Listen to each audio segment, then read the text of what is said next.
So when you come to church, you should be modest. But in a church setting, yes, we should be modest. Yes, and what about our brother's keeper when we come to church and our dress?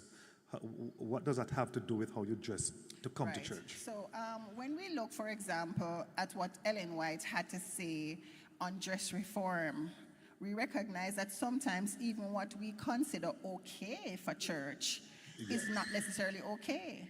Because what she requires of us is that we be so simple that we do not detract from God.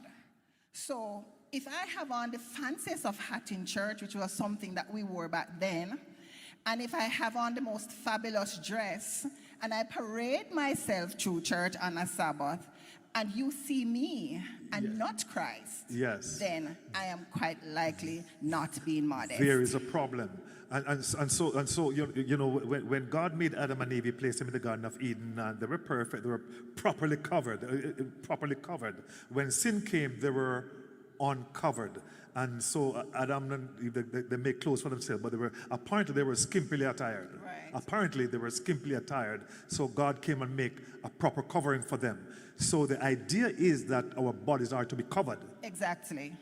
and to be covered appropriately to keep us protected from whatever the elements are. There is a saying, come as you are. Yes. And so we want to come into church, and we've seen some preachers around and even in our church dressing in their jeans and talking to young people and all of that. Where is come as you are in that?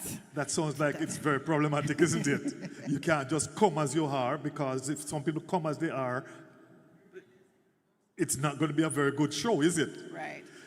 And even if they come, as the lesson spoke to this morning, we Yes. have to be so careful how you get to the point where you adapt or allow the sin to stay within us, and Yeah. so then as the leaven and the unleavened, then we become a part of part the of system, it. and we think that it is the norm, because we see a lot of things creeping in church, some of what we have adopted or some of what we're not talking about, and so there are changes. So as a church, what happened in Paul's time, we now need to stand up.